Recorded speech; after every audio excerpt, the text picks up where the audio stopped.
Well, there's also another thing that we could do called the range function. Now, stick with me here. The range function is not too bad if once you understand how the structure of it is. So the range function is basically a way for us to count the iterations or repetitions in a for loop, okay? It makes for a simple way to return a sequence of specified numbers, okay?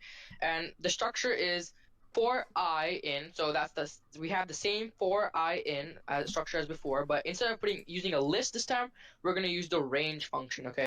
We're going to do the same thing, okay? So use the keyword for I in, and then instead of using the list this time, we're going to use the range function, okay? So the range function, and then obviously followed by uh, uh, a colon. Okay, so what the range function accepts is called a parameter. Okay, so you need to input something into the parentheses in order for this to work. If we just click enter and say I just click print I right now, it's gonna actually show us an error, and the error is gonna be that the range expected a one argument, but it got a 0 because we didn't put anything in there. So there are three different types of range functions at three different levels, you could say. So at the first level, it's just the basic first argument, okay? So you're just putting in one argument, and this argument is called the end value, okay?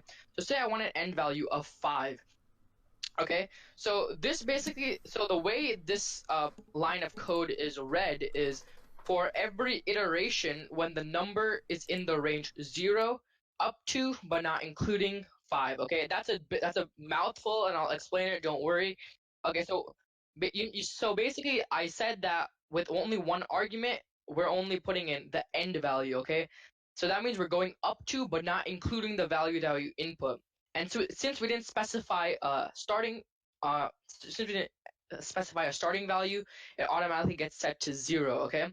So so if I run this code now, it's essentially just gonna print out every number from 0 up to but not including 5. In other words, 0, 1, 2, 3, and 4. Okay, and you can see that in the console.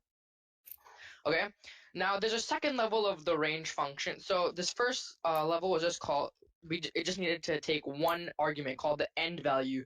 But there's a second level of the range function where it can take two arguments.